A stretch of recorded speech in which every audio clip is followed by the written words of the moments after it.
أشهد أن لا إله إلا الله.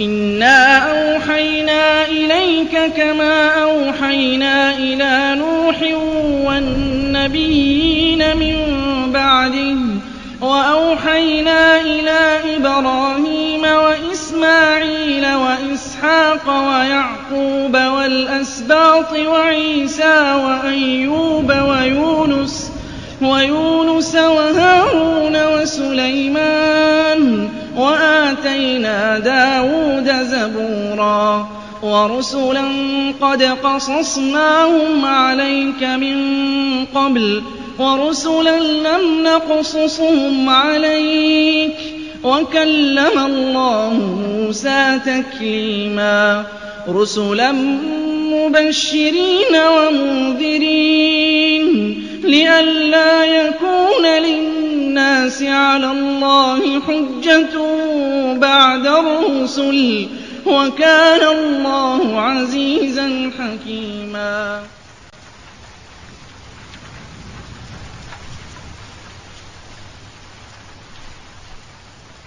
Raindrops পরিবেশিত Bangla audio lecture series পথিকৃতদের পদচিহ্ন নবীদের জীবন। এই লেকচার সিরিজটি ধারাবাহিকভাবে আপনাদের সামনে তুলে ধরবে আমাদের পূর্ববর্তী নবীদের জীবন কাহিনী ও উজ্জ্বল ইতিহাস, তাদের ত্যাগ, ধৈর্য, আল্লাহর পথে সংগ্রামের গল্প এবং তাদের রেখে যাওয়া অসামান্য শিক্ষা ও আদর্শ।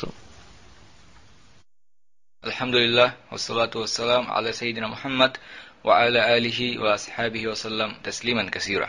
আমাদের আজকের আলোচনা, আজকের পর্ব শুরু হচ্ছে ইউসুফ আলাইহিস সালামের জীবনের এক নতুন অধ্যায়ের মাধ্যমে। নবীর ছেলে, নবীর নাতি, নবীর বংশে জন্মগ্রহণকারী সম্মানিত ইউসুফ আলাইহিস সালাম ঘটনাচক্রে এখন কৃতদাস। কাফেলা যখন ইউসুফ আলাইহিস সালামকে কুড়িয়ে পেয়েছে এবং মিশরে বিক্রি করে দিয়েছে, তখন তিনি সর্বোচ্চ 14 বছর বা এর থেকেও কম বয়সের ছিলেন। কারণ আমরা দেখতে পাই কাফেলার পানি সংগ্রাহক যখন ইউসুফ আলাইহিস সালামকে বালতি ধরে উঠে আসতে দেখেছিল, সে আশ্চর্য হয়ে বলেছিল, ইয়া বুশরা হাযা গুলাম। গুলাম শব্দের মাধ্যমে সর্বোচ্চ 14 বছর বা এর থেকেও কম বয়সের মানুষকে বোঝানো হয়। এবং একই সাথে ইউসুফ আলাইহিস সালামকে কুয়োয় নিক্ষিপ্ত করার পূর্বে ইয়াকুব আলাইহিস সালামের উক্তি, আমার আশঙ্কা হয় তাকে বাঘে খেয়ে ফেলবে, এটা থেকেও আমরা বুঝতে পারি সেই সময় ইউসুফ আলাইহিস সালাম নাবালক বা গুলাম ছিলেন। সুতরাং সর্বোচ্চ 14 বছর, বরং এর থেকেও কিছু কম বয়স যখন, তখন থেকে ইউসুফ আলাইহিস সালামের কৃতদাস জীবন, দাস জীবন শুরু হলো। যিনি ইউসুফ আলাইহিস সালামকে ক্রয় করেছিলেন, মিশরের সেই ব্যক্তি, এবং তার স্ত্রীর বয়স কত ছিল? মিশরের সেই ব্যক্তি যখন ইউসুফ আলাইহিস সালামকে খরিদ করে তার বাড়িতে নিয়ে এসেছিল, তখন তার স্ত্রীকে সে বলেছিল, হয়তো আমরা একে আমাদের সন্তান হিসেবে গ্রহণ করতে পারি। এই উক্তি থেকে আমরা বুঝতে পারি যে মিশরের সেই ব্যক্তি এবং তার স্ত্রী তাদের বৈবাহিক জীবনের বেশ কিছু বছর চলে গেছে এবং তাদের সন্তান হচ্ছে না, তারা নিঃসন্তান, এবং তাদের এতটা সময় চলে গেছে যে তারা সন্তান লাভের আশাকেও এক প্রকার ছেড়ে দিয়েছে। এই জন্যই তারা বলেছে, হয়তো একেই আমরা আমাদের সন্তান হিসেবে গ্রহণ করতে পারি। একই সাথে মিশরের সেই ব্যক্তিটি ছিল আজিজ, সে ছিল মন্ত্রী। সুতরাং একজন মন্ত্রণালয়ের দায়িত্বপ্রাপ্ত ব্যক্তি, তার বয়স 40-এর কাছাকাছি হবেন, এটাই খুব স্বাভাবিক। সেই হিসেবে তার স্ত্রীর বয়স হতে পারে 30-এর কাছাকাছি। সুতরাং যখন 14 বছরের কাছাকাছি বয়সে ইউসুফ আলাইহিস সালাম মিশরে আজিজের গৃহে কৃতদাসের হিসেবে দাস জীবন শুরু করলেন, তখন আজিজের স্ত্রীর বয়স ছিল 30-এর কাছাকাছি। গোলাম শব্দ দ্বারা আমরা বলেছি সর্বোচ্চ 14 বছর বা এর থেকেও কম বয়সকে বোঝায়, এবং এর থেকে বেশি বয়স বোঝাতে হলে আরবিতে ফাতা শব্দকে ব্যবহার করা হয়, যার বাংলা আমরা বলতে পারি তরুণ। এবং পূর্ণ যৌবনে চলে গেলে, পূর্ণ যৌবন পেলে আমরা তখন আর বাংলাতেও তরুণ শব্দটা ব্যবহার করি না, তখন আমরা যুবক শব্দ ব্যবহার করে থাকি। কুরআনে আমরা দেখতে পাই আল্লাহ সুবহানাহু ওয়া তাআলা বলছেন, ওয়ালাম্মা বালাগা আশুদ্দাহু আতাইনাহু হুকমান ওয়া ইলমা। বালাগা আশুদ্দাহু, যখন সে পূর্ণ যৌবন প্রাপ্ত হলো, যখন সে পূর্ণ যৌবনে পৌঁছে গেল, তখন তাকে প্রজ্ঞা এবং ইলম দান করলাম। সুতরাং পূর্ণ যৌবন প্রাপ্তির বয়স যদি আমরা 25 বছর ধরি, তাহলে যখন ইউসুফ আলাইহিসসালামের বয়স 25 হলো, তখন আজিজের স্ত্রীর বয়স 40-এর কাছাকাছি। আজিজের স্ত্রী ইউসুফ আলাইহিসসালামকে অশ্লীলতা এবং মন্দ কাজের দিকে আহ্বান করেছিল, এবং এই উদ্দেশ্যে সে নিজেকে ইউসুফ আলাইহিসসালামের সামনে নিবেদন করেছিল। আল্লাহ সুবহানাহু ওয়া তাআলা কুরআনে বলছেন, وراودته التي هو في بيتها عن نفسه وغلقت الأبواب وقالت هيت لك। আর সে যে মহিলার ঘরে ছিল ওই মহিলা তাকে ফুসলাতে লাগলো এবং দরজাগুলো বন্ধ করে দিল। সেই মহিলা বলল, ওয়াকালাত হাইতা লাক, চলে এসো। সে বলল, চলে এসো। ইউসুফ আলাইহিসসালামের সামনে সে নিজেকে সম্পূর্ণভাবে সঁপে দিল। সে ইউসুফ আলাইহিসসালামের সাথে জোর করে ব্যভিচার করতে চাইছিল। সেই মহিলা ইউসুফ আলাইহিসসালামকে তার ঘরে নিয়ে গেল, দরজা বন্ধ করে দিল এবং ইউসুফ আলাইহিসসালামের সামনে নিজেকে পেশ করল। ইউসুফ আলাইহিসসালামের ইচ্ছার বিরুদ্ধে তার সাথে অন্যায় অশ্লীল কাজে লিপ্ত হতে চাইল। ইউসুফ আলাইহিসসালাম তিনি বললেন, قال معاذ الله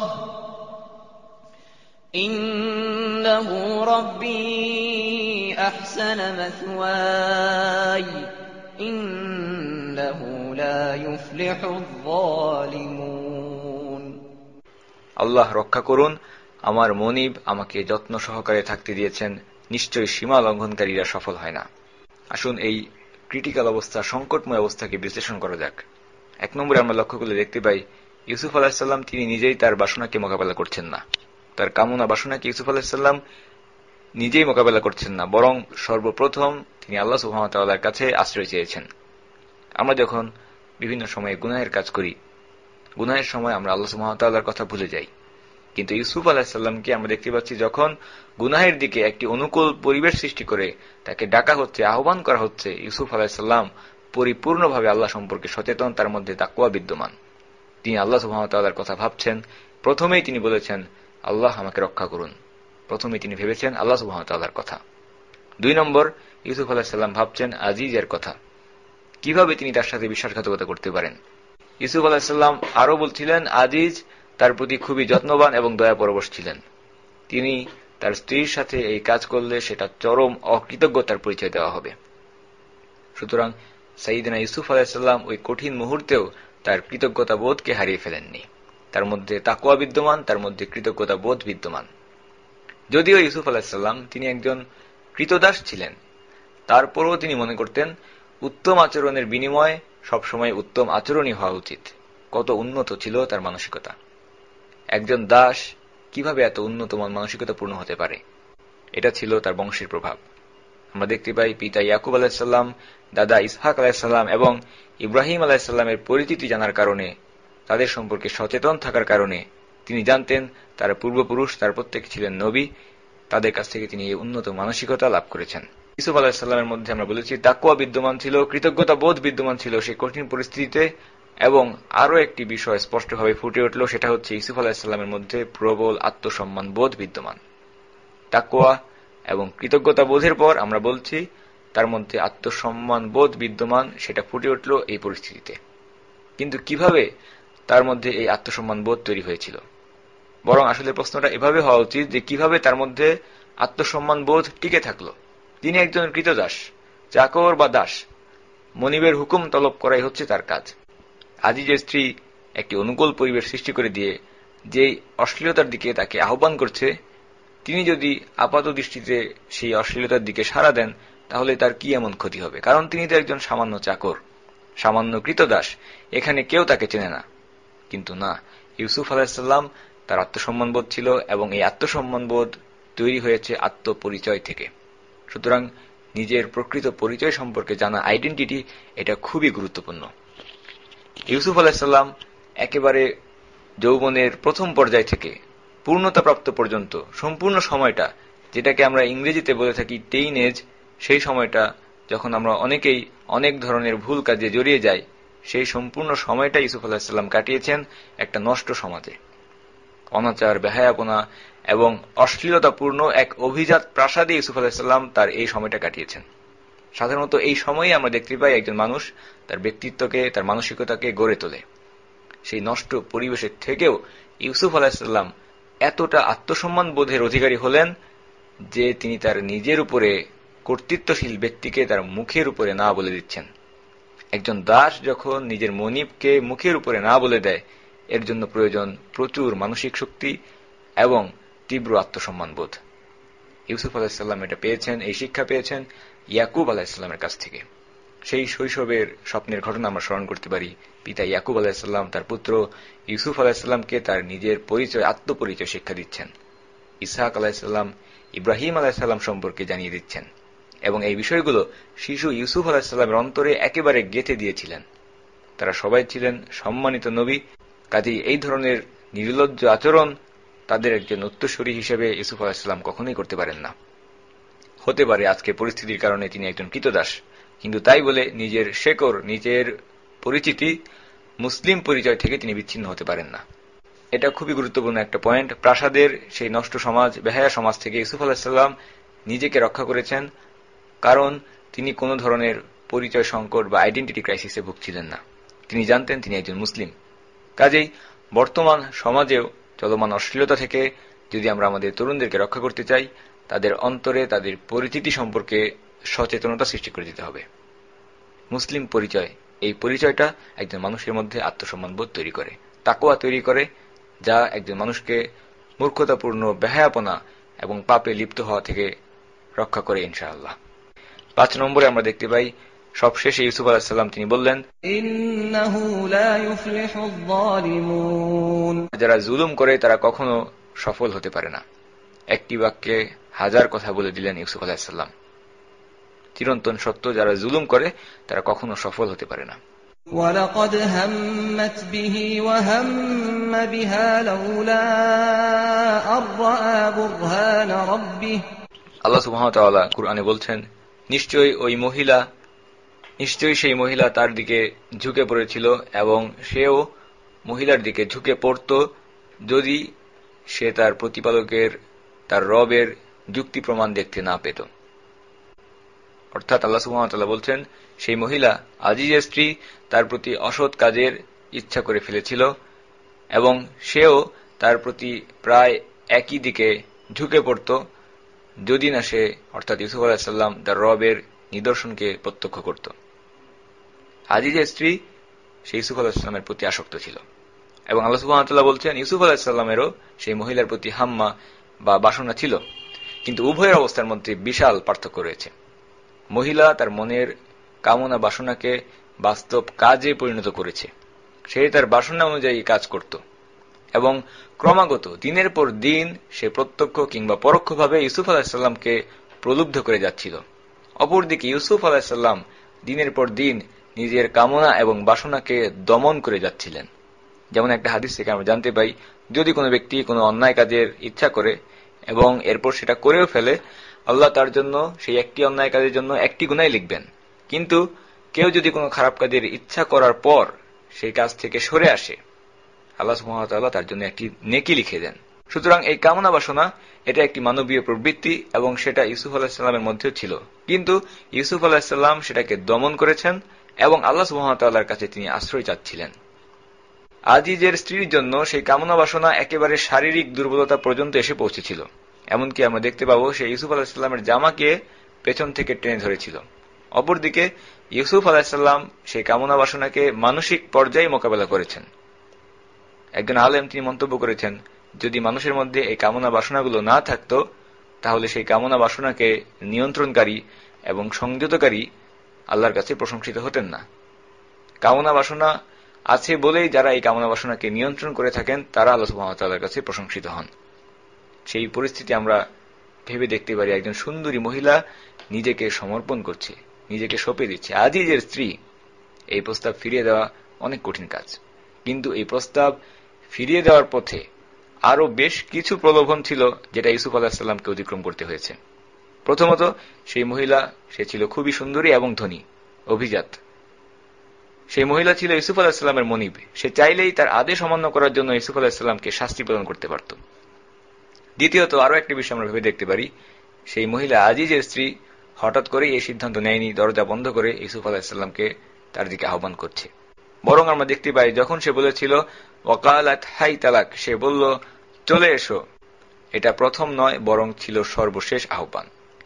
ইউসুফ আলাইহিসসালাম যে পরীক্ষার সম্মুখীন ছিলেন সেটা শুধুমাত্র নির্দিষ্ট এক দিনের পরীক্ষা বা একটা মুহূর্তের পরীক্ষা ছিল না, বরং এটা ছিল এক দীর্ঘস্থায়ী অগ্নি পরীক্ষা, যে পরীক্ষায় পাশ করার জন্য ইউসুফ আলাইহিসসালামকে সবরের বিশাল পরীক্ষা ক্রমাগতভাবে দিয়ে যেতে হয়েছে।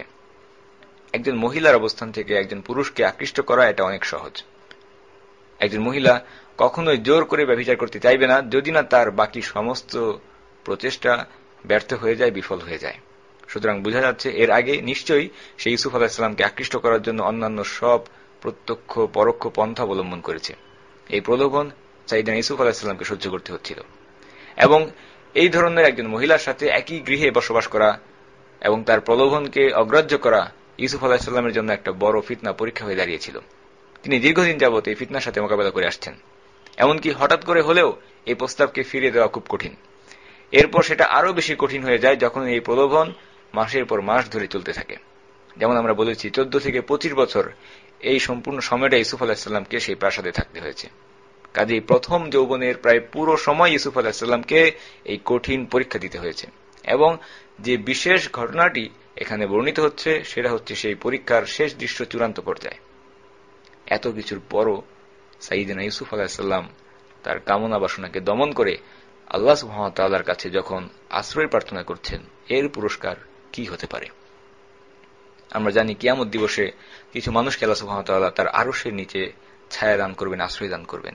তারা হবে সেই সমস্ত মানুষ যাদেরকে সুন্দরী এবং ধনী মহিলারা অন্যায়ের দিকে, অশ্লীল কাজের দিকে আকৃষ্ট করতে চেয়েছিল, কিন্তু তারা সেই প্রস্তাবকে ফিরিয়ে দিয়েছেন, প্রত্যাখ্যান করেছেন আল্লাহ সুবহানাহু ওয়া তাআলার ভয়ে। এবং এই ক্যাটাগরিতে যে সমস্ত মানুষ আল্লাহ সুবহানাহু ওয়া তাআলার আরশের নিচে আশ্রয় লাভ করবেন, নিঃসন্দেহে সেই সমস্ত মানুষদের সর্দার বা নেতা হবেন সাইয়েদনা ইউসুফ আলাইহিসসালাম।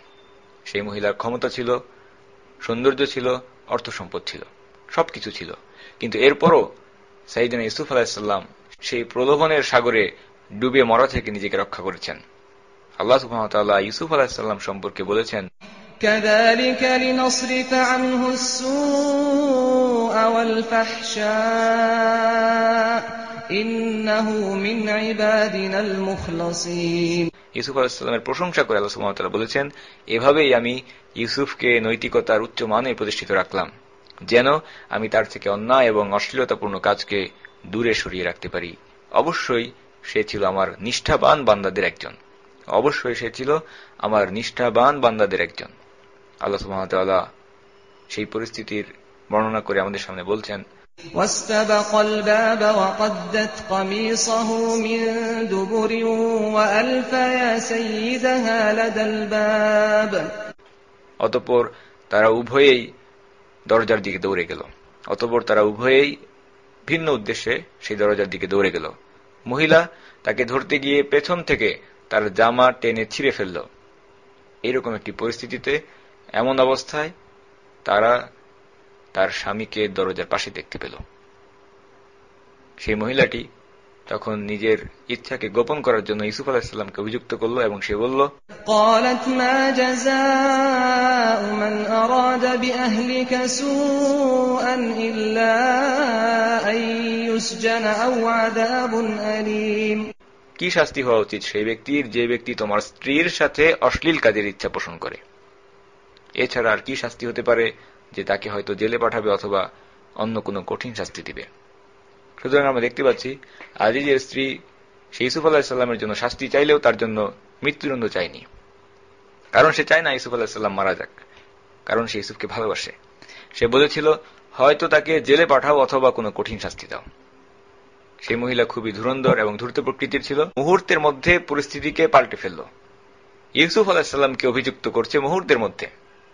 এই পরিস্থিতি দেখে আমাদের জন্য একটা গুরুত্বপূর্ণ শিক্ষা আমরা এটাও শিখতে পারি যে বাইরের দৃশ্য দেখে চট করে কখনো সিদ্ধান্তে আসা ঠিক নয়। সিদ্ধান্ত গ্রহণ করতে গিয়ে সময় নেওয়া, তদন্ত করা, এটা বিচক্ষণতার পরিচয়, কারণ বাহ্যিক পরিস্থিতি প্রকৃত ঘটনার বিপরীত হতে পারে। যেমন প্রাসঙ্গিকভাবে একটি হাদিস আমরা দেখতে পাই, রাতের বেলা রাসূলুল্লাহ সাল্লাল্লাহু আলাইহি ওয়াসাল্লাম একদিন তিনি জনৈক উম্মুল মুমিনিনের সাথে, তার স্ত্রীর সাথে তিনি রাস্তায় পথ চলছিলেন। এমন সময় কয়েকজন সাহাবী এই দৃশ্য দেখলেন। রাসূলুল্লাহ সাল্লাল্লাহু আলাইহি ওয়াসাল্লাম তাদেরকে দেখে তিনি নিজে থেকেই বলে উঠলেন, আমি যে মহিলার সাথে পথ চলছি তিনি আমার স্ত্রী। সাহাবীরা অবাক হলেন, কেন রাসূলুল্লাহ সাল্লাল্লাহু আলাইহি ওয়াসাল্লাম এই কথা বলে উঠলেন, অথচ তারা তো কোনো প্রশ্ন করেননি। তখন রাসূলুল্লাহ সাল্লাল্লাহু আলাইহি ওয়াসাল্লাম বুঝিয়ে বললেন যে শয়তান মানুষের শিরা উপশিরায় চলাচল করে, শয়তান যেন তাদের অন্তরে কোনো খারাপ ধারণা সৃষ্টি করে দিতে না পারে। এই কারণে রাসূলুল্লাহ সাল্লাল্লাহু আলাইহি ওয়াসাল্লাম তিনি নিজে থেকেই ব্যাখ্যা করে বলে উঠলেন যে যেই মহিলার সাথে আমি পথ চলছি তিনি আমার স্ত্রী। সুতরাং বাহ্যিক অবস্থা থেকে সবসময় প্রকৃত ঘটনা নাও বোঝা যেতে পারে, কিংবা অনেক সময় বিপরীত ধারণা মনে হতে পারে। যখন আজিজের স্ত্রী ইউসুফ আলাইহিস সালামকে অভিযুক্ত করল, ইউসুফ আলাইহিস সালাম তিনি বলে উঠলেন, قال هي راودتني عن نفسي ইউসুফ আলাইহিস সালাম তিনি বলে উঠলেন, সেই তো আমাকে অশ্লীল কাজের দিকে আকৃষ্ট করতে চেয়েছে। এখন এই সমস্যার সমাধান কি হবে? দুইজন দুই রকম কথা বলছে। তখন সেই মুহূর্তে আল্লাহ সুবহানাহু ওয়া তাআলা তাদের এক আত্মীয়কে সেখানে পাঠিয়ে দিলেন, এবং সেই আত্মীয় এসে বললেন, আজিজকে বললেন, আমি এর সমাধান দিচ্ছি। وشهد شاهد من أهلها إن كان قميصه قد من قبل فصدقت وهو من الكاذبين। যদি তার জামার সম্মুখ ভাগ ছেঁড়া হয় তাহলে মহিলা সত্য বলছে আর ইউসুফ মিথ্যাবাদী, আর যদি তার জামা পেছন দিক থেকে ছেঁড়া হয় তাহলে বুঝতে হবে মহিলা মিথ্যা বলছে এবং ইউসুফ সত্যবাদীদের একজন। কারণ যদি জামা সামনে থেকে ছেঁড়া থাকে তাহলে ইউসুফ আলাইহিস সালাম সেই মহিলার দিকে মুখ করেছিলেন, আর যদি পেছন থেকে জামা ছেঁড়া হয় তাহলে নিশ্চয়ই ইউসুফ সেই মহিলা থেকে সরে যাচ্ছিলেন বা পালিয়ে যাচ্ছিলেন। সেই সময় যখন পেছন থেকে ধরা হয়েছে জামা পেছন থেকে ছিঁড়ে গেছে। আল্লাহ সুবহানাহু ওয়া তাআলা বলছেন, فَلَمَّا رَأَىٰ قَمِيصَهُ قُدَّ مِن دُبُرٍ قَالَ إِنَّهُ مِن كَيْدِكُنَّ إِنَّ كَيْدَكُنَّ عَظِيمٌ। অতঃপর সে যখন দেখল তার জামা আসলে পেছনের দিক থেকে ছেঁড়া, তখন সে বলল, কোনো সন্দেহ নেই এটা তোমাদের নারীদের ছলনার একটা অংশ, আর সত্যি জঘন্য নারীদের ছলনা, নারীদের চক্রান্ত। মিশরের আজিজের মন্তব্য এবং একটি প্রবল উত্তেজনাকর মুহূর্তে যখন সে এসে উপস্থিত হল, সেই রকম একটা পরিস্থিতিতে শিথিল মনোভাব নিয়ে সেই ঘটনাকে পর্যালোচনা করা এবং নিজের স্ত্রীর এই চক্রান্ত কারসাজিকে গোটা মহিলা সমাজের উপরে চাপিয়ে দিয়ে তাকে কিছুটা হালকা করে দেখার চেষ্টা, এমনকি কিছুটা প্রশংসাসূচক ভাষাও আমরা দেখতে পাই আজিজ ব্যবহার করছে। একজন আলেম তিনি মন্তব্য করেছেন যে যদি কোনো মহিলাকে বলা হয় যে তোমাদের চক্রান্ত খুবই মারাত্মক, খুবই সাংঘাতিক, এটা বললে সে কখনোই নাখোশ হবে না, কেননা এর মাধ্যমে সে বুঝতে পারবে যে সে একজন পরিপক্ক দক্ষ নারীতে পরিণত হয়েছে এবং বড় বড় চক্রান্ত করার ক্ষমতা অর্জন করেছে। সুতরাং সেই চরম উত্তেজনাকর মুহূর্তেও নিজের স্ত্রীকে এরকম একটি অবস্থায় দেখেও আজিজ তার মধ্যে কোনো গীরা বা রক্ষণাত্মক ঈর্ষাবোধ, কোনো আত্মসম্মান বোধ জেগে উঠল না। ইউসুফ আলাইহিস সালাম তিনি একজন কৃতদাস হলেও তার মধ্যে ছিল প্রবল আত্মসম্মান, কিন্তু তার মনিব আজিজ বা মন্ত্রী হলেও তার মধ্যে কোনো আত্মসম্মান বোধের লক্ষণ দেখা যাচ্ছে না, বরং সে শিথিল মনোভাব নিয়ে এই ঘটনাকে হালকা করার চেষ্টা করছে। একদিকে আজিজ ইউসুফ আলাইহিস সালামকে বলল, ইউসুফ তুমি এই বিষয়টা নিয়ে বাড়াবাড়ি করা ছেড়ে দাও, তুমি এটাকে এড়িয়ে যাও, অর্থাৎ যেটা হয়ে গেছে হয়ে গেছে, এটাকে গোপন রাখো, বেশি জানাজানি করার দরকার নেই, এটাকে ভুলে যাও। অপরদিকে আজিজ তার স্ত্রীকে বলছে, واستغفري لذنبك إنك كنت من الخاطئين। তুমি তোমার অপরাধের জন্য ক্ষমা প্রার্থনা করো, অবশ্যই তুমি হচ্ছে অপরাধীদের একজন। এখানে আজিজ সেই বিষয়টিকে ধামাচাপা দেওয়ার চেষ্টা করছে যেন খুব বেশি মানুষ জানাজানি না হয়ে যায়। সেখান থেকে আমরা বুঝতে পারি যে সেই সমাজে এই ধরনের ঘটনা এটা মোটামুটি সবাই জানতো, এই বিষয়গুলো তাদের মধ্যে চলে আসছে, কিন্তু শুধুমাত্র তখনই তারা এটাকে অপরাধ হিসেবে গণ্য করত যখন সেটা প্রকাশ হয়ে যেত। সমাজের উচ্চ শ্রেণীর মানুষদের মধ্যে এই ধরনের অনৈতিক মানসিকতা এটা বেশি দেখা যায়। আজিজ ইউসুফকে বলল ভুলে যাও, স্ত্রীকে বলল ক্ষমা চেয়ে নাও, বাস এতটুকুই। এই ঘটনা দেখে সে কোনো ধরনের রাগান্বিত কিংবা তার মধ্যে কোনো ঈর্ষাবোধ জেগে ওঠেনি। সুতরাং আজিজ এমন একজন ব্যক্তির উদাহরণ যার মধ্যে কোনো ধরনের ঘৃণা নেই, কোনো ধরনের রক্ষণাত্মক ঈর্ষাবোধ বা প্রোটেক্টিভ জেলাসি তার মধ্যে নেই। যখন এই ঘটনাটি ঘটল, প্রাসাদে আমরা দেখি যে অনেক দাস দাসী এবং চাকরানী থাকে, এবং সমাজের উচ্চ শ্রেণীর অভিজাত মানুষদের তাদের অনেক অবসর সময় থাকে। কাজেই যে প্রাসাদে অনেক ধরনের চাকর চাকরানী আছে, অভিজাত মানুষ যাদের খুব বেশি কাজ করার দরকার হয় না, অধিকাংশ সময় তারা গল্প গুজবে ব্যস্ত থাকে। এভাবে কথা ছড়াতে ছড়াতে সেই সমাজের উচ্চ শ্রেণীর মহিলারা তারা জানতে পারল যে আজিজের স্ত্রী তার চাকর কৃতদাস তার সাথে অসৎ কাজের ইচ্ছা পোষণ করেছিল। কাজেই এটা নিয়ে তারা কথা বলা শুরু করল। আল্লাহ সুবহানাহু ওয়া তাআলা বলছেন, কাদ শাগাফাহা হুব্বা, সে তার প্রেমে উন্মত্ত হয়ে গেছে।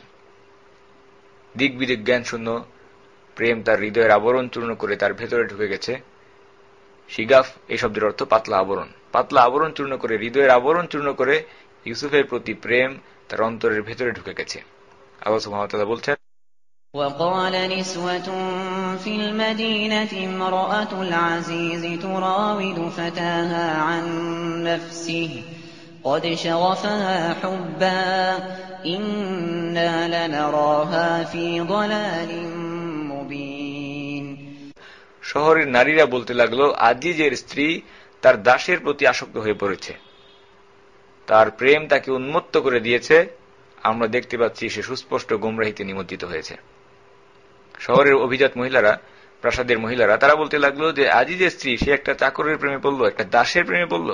সুতরাং তাদের নিন্দার কারণ ব্যভিচার ছিল না, বরং তাদের নিন্দার কারণ ছিল কিভাবে আজিজের স্ত্রী সে একটা চাকরের প্রতি আসক্ত হতে পারল, একটা দাসের প্রতি আসক্ত হতে পারল। যখন এই ঘটনা অনেক বেশি ছড়িয়ে পড়ল, আজিজের স্ত্রী তাদের সবাইকে একটা শিক্ষা দিতে চাইল।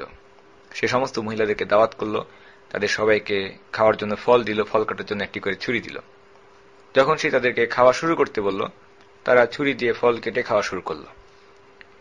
আজিজের স্ত্রী আগে থেকেই সেই মহিলাদের সামনে দেখানোর জন্য ইউসুফ আলাইহিস সালামকে তৈরি করে রেখে দিয়েছিল। ইউসুফ আলাইহিস সালামকে তৈরি করে রেখেছিল সেই মহিলাদের সামনে প্রদর্শন করার জন্য। রাসূলুল্লাহ সাল্লাল্লাহু আলাইহি ওয়াসাল্লাম তিনি বলছেন, ইউসুফকে সৌন্দর্যের অর্ধেক দেওয়া হয়েছে। ইউসুফ আলাইহিস সালামের চেয়ে সুদর্শন আর কোনো মানুষ ছিল না। ইবনে মাসউদ রাদিয়াল্লাহু আনহু তিনি বলেছেন, ইউসুফ আলাইহিস সালাম যখন মহিলাদের সাথে কথা বলতেন তখন তিনি তার চেহারাকে ঢেকে রাখতেন। রাসূলুল্লাহ সাল্লাল্লাহু আলাইহি ওয়াসাল্লাম অন্য আরেকটি হাদিসে তিনি বলেছেন, আমি তাকে আকাশে দেখেছি, আসমানে দেখেছি, মিরাজের রাত্রে তাকে অর্ধেক সৌন্দর্য দেওয়া হয়েছে। এই হাদিসটির ভিন্ন ভিন্ন ব্যাখ্যা পাওয়া যায়। কেউ কেউ বলেছেন যে ইউসুফ আলাইহিস সালামকে সমস্ত সৃষ্টির অর্ধেক সৌন্দর্য দেওয়া হয়েছে। আবার কেউ বলেছেন ইউসুফ আলাইহিস সালামকে আদম আলাইহিস সালামের সৌন্দর্যের অর্ধেক দেওয়া হয়েছে। তারা বলেছেন কারণ আদম আলাইহিস সালামকে আল্লাহ সুবহানাহু ওয়া তাআলা নিজের হাতে সৃষ্টি করেছেন, তাই তিনিই ছিলেন সবচেয়ে সুন্দর মানুষ।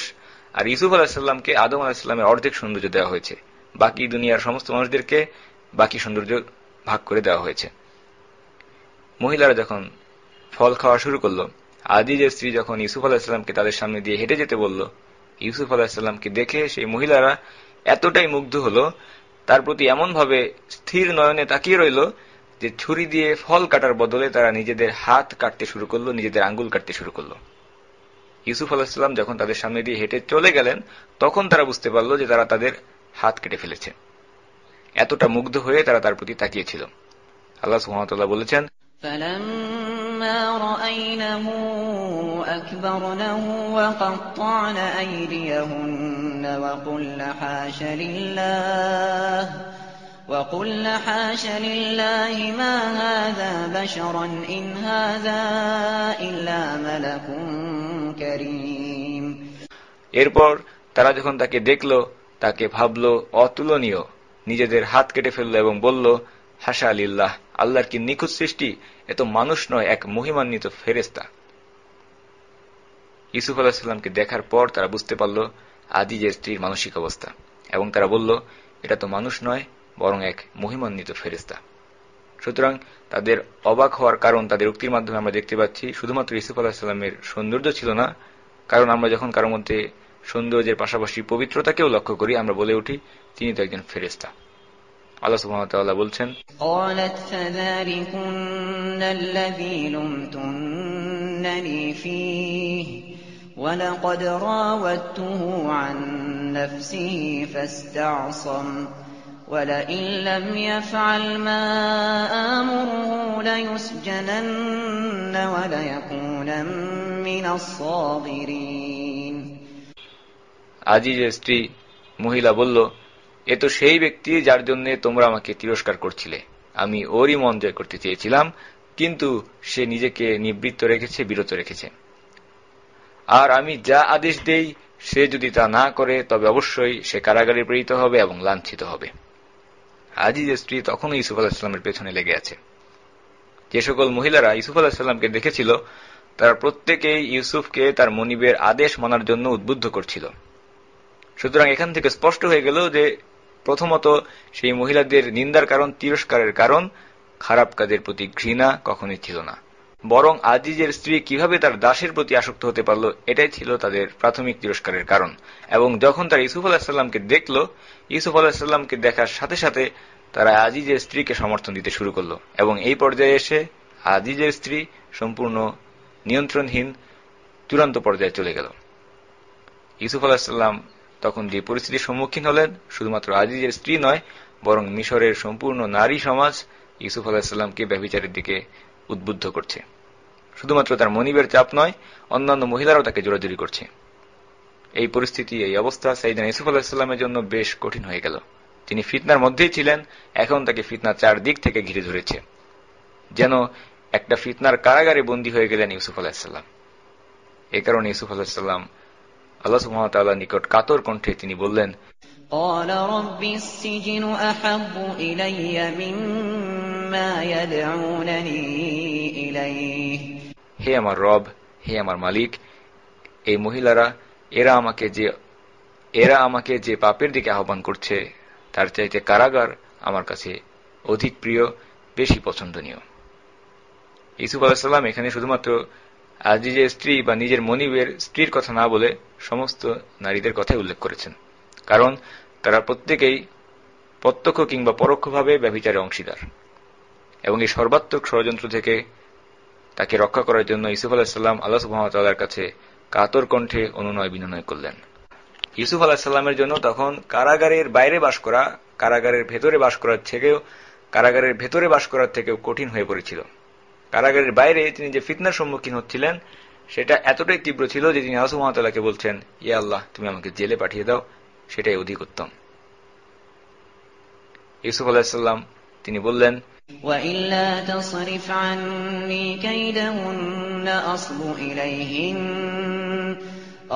إِلَيْهِنَّ وَأَكُن مِّنَ الْجَاهِلِينَ। এরপর ইউসুফ আলাইহিস সালাম তিনি বললেন, যদি আপনি আমাকে এদের ছলনা থেকে রক্ষা না করেন তাহলে হয়তো আমি এদের প্রতি আকৃষ্ট হয়ে যাব এবং এভাবে আমি জাহেলদের অন্তর্ভুক্ত হয়ে যাব। ইউসুফ আলাইহিস সালাম তিনি বলছেন, ইয়া আল্লাহ, আপনি যদি আমাকে এখান থেকে রক্ষা না করেন, উদ্ধার না করেন, হয়তো আমি এই পাপ করে ফেলব। ইউসুফ আলাইহিস সালাম নিজেকে দুর্বল হিসাবে আল্লাহ সুবহানাহু ওয়া তাআলার সামনে পেশ করছেন। এবং আমাদের মানসিকতা এটাই হওয়া উচিত, ফিতনার মুখে কখনোই নিজেদেরকে শক্তিশালী মনে করা উচিত নয়, বরং নিজেকে আল্লাহ সুবহানাহু ওয়া তাআলার কাছে পেশ করা উচিত। আল্লাহর সাহায্য চেয়ে নিজেদেরকে দুর্বল হিসেবে পেশ করা, এটাই হচ্ছে শক্তিশালী হওয়ার উপায়। কারণ আমাদের শক্তি এটা আসে আল্লাহর পক্ষ থেকে। এবং এরকম পরিস্থিতিতেও আমাদের উচিত ইউসুফ আলাইহিস সালাম যেভাবে আল্লাহ সুবহানাহু ওয়া তাআলার কাছে দোয়া করেছেন ঠিক একইভাবে দোয়া করা। ইউসুফ আলাইহিস সালাম বললেন, যদি আপনি আমাকে উদ্ধার না করেন, রক্ষা না করেন, আমি তো জাহেলদের, মূর্খদের অন্তর্ভুক্ত হয়ে যাব। সুতরাং ইউসুফ আলাইহিস সালামের উক্তির মাধ্যমে স্পষ্ট হয়ে গেল, অনিয়ন্ত্রিত অবৈধ যৌনতার পেছনে ছোটা এটা অজ্ঞতা এবং মূর্খতাপূর্ণ আচরণ। আল্লাহ সুবহানাহু ওয়া তাআলা ইউসুফ আলাইহিস সালামকে ইলম এবং হিকমা দিয়েছেন। সেই ইলম এবং হিকমার মাধ্যমে ইউসুফ আলাইহিস সালাম বুঝতে পারলেন এটা হচ্ছে মূর্খতাপূর্ণ মানুষদের কাজ, যৌনতার পেছনে ছোটা। আল্লাহ সুবহানাহু ওয়া তাআলা বলছেন, فاستجاب له ربه فصرف عنه كيدهن إنه هو السميع العليم। এরপর তার মালিক, তার রব তার ডাকে সাড়া দিলেন, তার কাছ থেকে তিনি মহিলাদের চক্রান্তকে সরিয়ে নিলেন। নিশ্চয়ই তিনি সব জানেন এবং শোনেন।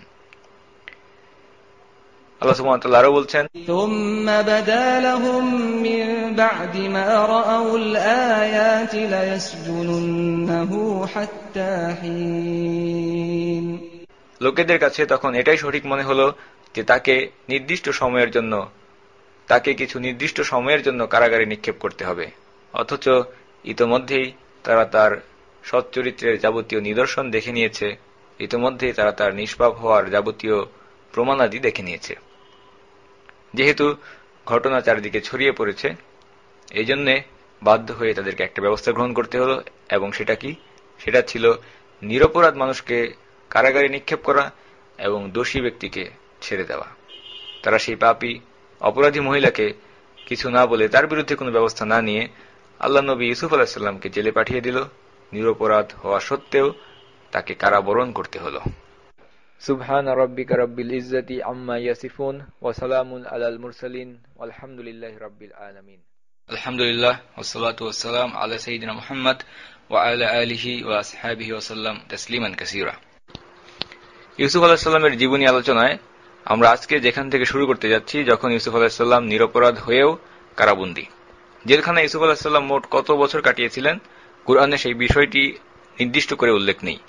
এ কারণে মুফাসসিরগণ তারা এই বিষয়ে বিভিন্ন মত প্রকাশ করেছেন। সেই অনুসারে সর্বনিম্ন 5 থেকে 7 বছর এবং সর্বোচ্চ 14 বছর ইউসুফ আলাইহিস সালাম কারাবন্দী ছিলেন। এই দীর্ঘ সময় ইউসুফ আলাইহিস সালাম কিভাবে কাটিয়েছেন তার বিস্তারিত বর্ণনা না দিয়ে আল্লাহ সুবহানাহু ওয়া তাআলা আমাদেরকে একটি বিশেষ ঘটনার দিকে নিয়ে যাচ্ছেন। উদ্দেশ্য, সেই একটি ঘটনার মাধ্যমে তার সমগ্র কারাজীবনের সামারি আল্লাহ সুবহানাহু ওয়া তাআলা আমাদেরকে জানাবেন। এবং আমরা সেই সামারি বা সারাংশে কি দেখতে পাই? আমরা দেখতে পাই দাওয়া, আল্লাহর দিকে মানুষকে আহ্বান করা। ইউসুফ আলাইহিস সালাম তিনি একজন নবী। নবুয়তের প্রধান দায়িত্ব মানুষকে আল্লাহর দিকে আহ্বান করা।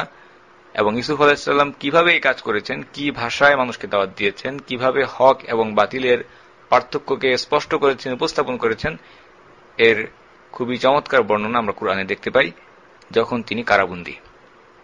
ইউসুফ আলাইহিস সালাম একজন কারাবন্দী হয়েও এত সুন্দরভাবে মানুষকে আল্লাহ সুবহানাহু ওয়া তাআলার দিকে আহ্বান করেছেন যে আল্লাহ সুবহানাহু ওয়া তাআলা ইউসুফ আলাইহিস সালামের নবুয়তের সারা জীবনের মধ্যে অন্যান্য অংশকে দাওয়ার উদাহরণ হিসেবে আমাদের সামনে উপস্থাপন না করে কারাগারের সেই ঘটনাকে আমাদের সামনে তার দাওয়া প্রদানের উদাহরণ হিসেবে উপস্থাপন করেছেন।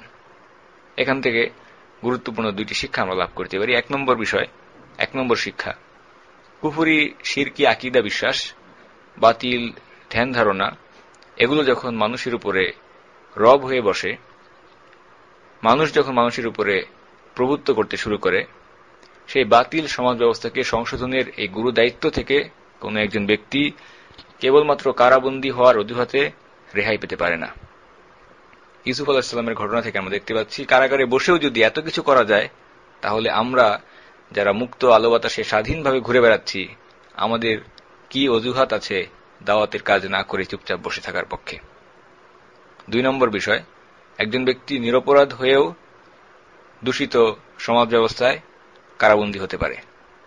ইউসুফ আলাইহিস সালাম তার উজ্জ্বল উদাহরণ। ইউসুফ আলাইহিস সালামের বন্দী জীবন এটা প্রত্যেক নিরপরাধ ব্যক্তির জন্য সান্ত্বনা। আসুন আমরা প্রবেশ করি ইউসুফ আলাইহিস সালামের কারাজীবনে। ইউসুফ আলাইহিস সালাম যেদিন কারাগারে প্রবেশ করলেন, সেই দিন আরো 2 জন যুবক তারাও কারাগারে প্রবেশ করলেন। এবং এই 2 যুবক তারা ছিল রাজকর্মচারী, যাদের একজন রাজাকে পানীয় পরিবেশন করত, পানীয় পরিবেশনকারী, অপরজন সে বাবুর্চি, রাজার জন্য খাদ্য প্রস্তুত করত, রুটি প্রস্তুত করত। এই 2 যুবককে কারাগারে প্রেরণ করা হয়েছিল খাদ্যে বিষ মেশানোর অভিযোগে। সুতরাং ইউসুফ আলাইহিস সালামের সাথে কারাগারে এই 2 ব্যক্তি ছিল। এই 2 ব্যক্তি 2টি ভিন্ন স্বপ্ন দেখল। তাদের একজন দেখল যে সে মদ বানাচ্ছে, যে পানীয় পরিবেশন করত সে দেখল যে সে মদ বানাচ্ছে। অপর ব্যক্তি যে বাবুর্চি রুটি খাদ্য প্রস্তুত করত, সে দেখল যে সে তার মাথায় করে রুটি নিয়ে যাচ্ছে এবং পাখিরা এসে তার মাথা থেকে সেই রুটিগুলো খুঁটে খুঁটে খাচ্ছে। আল্লাহ সুবহানাহু ওয়া তাআলা কুরআনে সেই বিষয়টি আমাদের সামনে বর্ণনা করছেন। আল্লাহ সুবহানাহু ওয়া তাআলা বলছেন, وَدَخَلَ مَعَهُ السِّجْنَ فَتَيَانِ قَالَ أَحَدُهُمَا إِنِّي أَرَانِي أَعْصِرُ خَمْرًا وَقَالَ الْآخَرُ إِنِّي أَرَانِي أَحْمِلُ فَوْقَ رَأْسِي خُبْزًا تَأْكُلُ الطَّيْرُ مِنْهُ نَبِّئْنَا بِتَأْوِيلِهِ إِنَّا نَرَاكَ مِنَ الْمُحْسِنِينَ। তার সাথে আরো 2 জন যুবক কারাগারে প্রবেশ করল। তাদের একজন বলল, অবশ্যই আমি স্বপ্নে দেখেছি আমি আঙ্গুর নিংড়ে তার রস বের করছি। অপরজন বলল, আমি দেখেছি আমি আমার মাথায় রুটি বহন করে নিয়ে যাচ্ছি এবং পাখি তা খুঁটে খুঁটে খাচ্ছে। আপনি আমাদেরকে এর ব্যাখ্যা বলে দিন, আমরা দেখতে পাচ্ছি আপনি ভালো মানুষদের মধ্যে একজন। জেলে ইউসুফ আলাইহিস সালাম কিভাবে কাটিয়েছেন, কেমন আচরণ করেছেন, কিভাবে সততা পরোপকারের পরিচয় দিয়েছেন, অন্যান্য বন্দীদের প্রতি তার আচরণ কেমন ছিল এবং কিভাবে সবার দৃষ্টি তার প্রতি আকৃষ্ট হয়েছে, এইসব বিবরণ না দিয়ে আমরা দেখতে পাই আল্লাহ সুবহানাহু ওয়া তাআলা আমাদেরকে সরাসরি সেই ঘটনার দিকে নিয়ে যাচ্ছেন যখন দুই প্রতিবেশী যুবক তাদের স্বপ্নের বিবরণ দিয়ে ইউসুফ আলাইহিস সালামের কাছে এর ব্যাখ্যা জানতে চাইছে এবং তাদের স্বপ্নের বিবরণ শেষ করছে তারা এই কথা বলে, তারা বলছে, আপনি আমাদেরকে এর ব্যাখ্যা বলে দিন, আমরা দেখতে পাচ্ছি আপনি ভালো মানুষদের একজন। এই একটি কথার মাধ্যমে আমরা বুঝতে পারি ইউসুফ আলাইহিস সালামের কারাজীবন কেমন ছিল।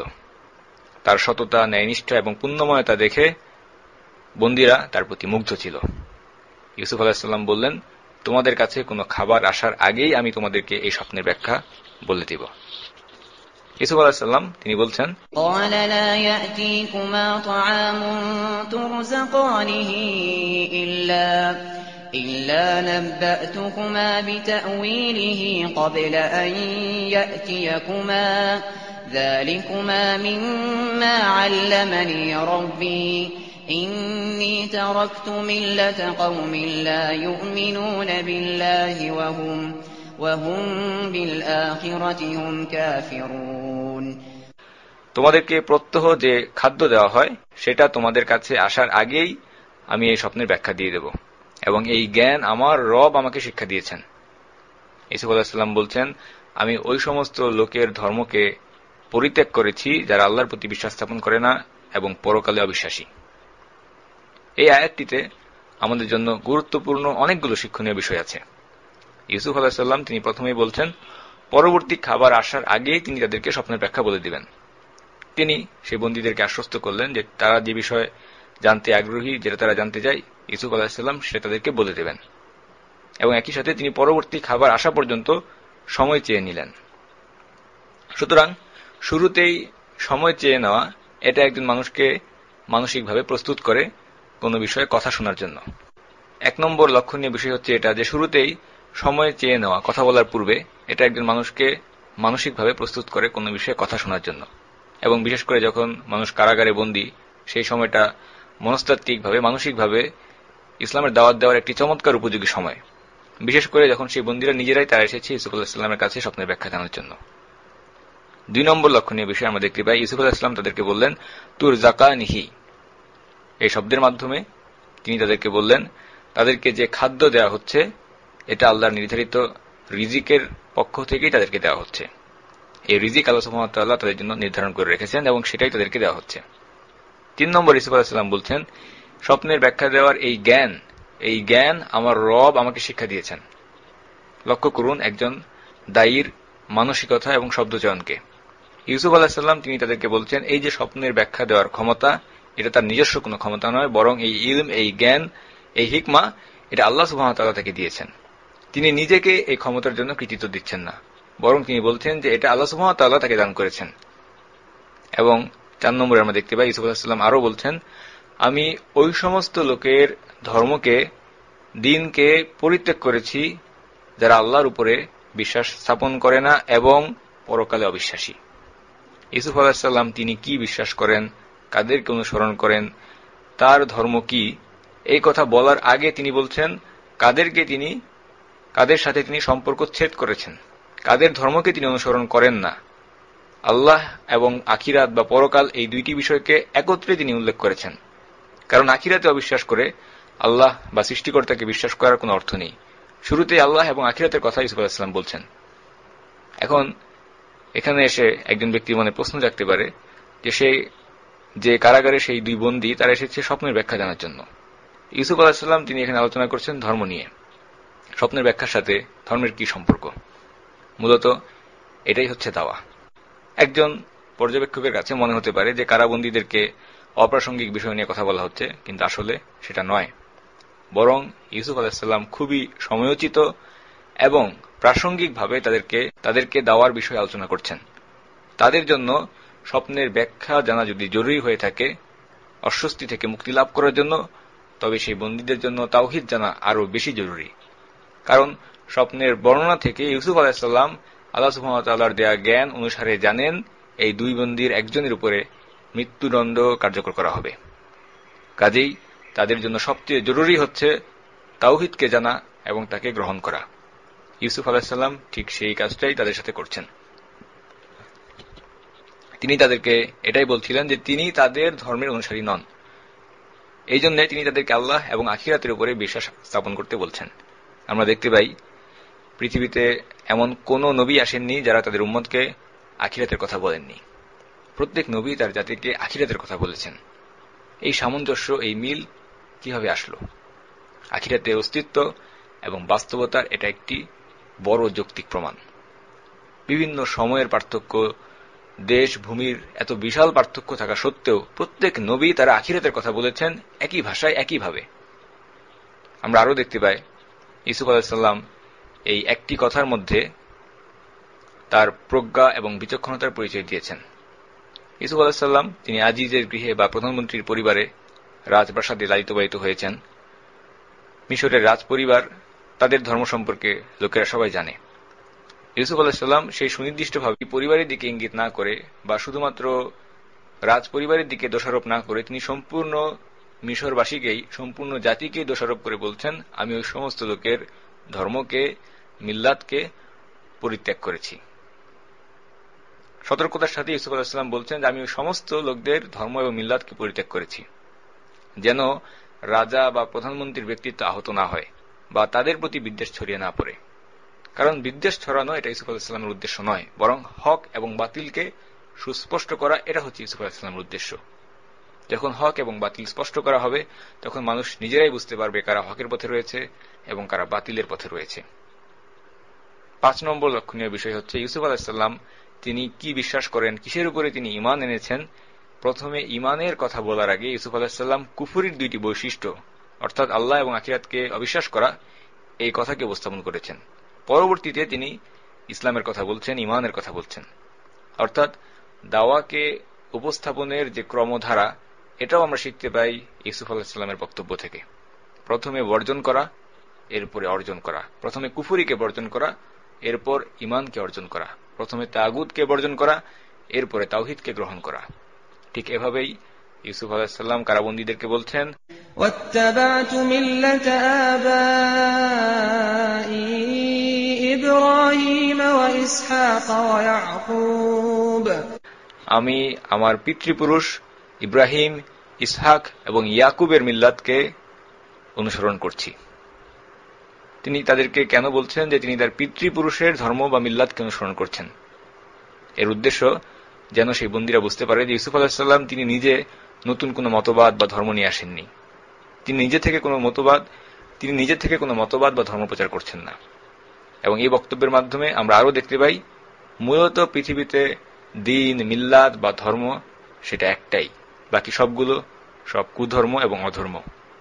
পৃথিবীতে সত্য ধর্ম একটাই এবং প্রত্যেক নবী সেই একই দিন, একই ধর্মকে প্রচার করেছেন।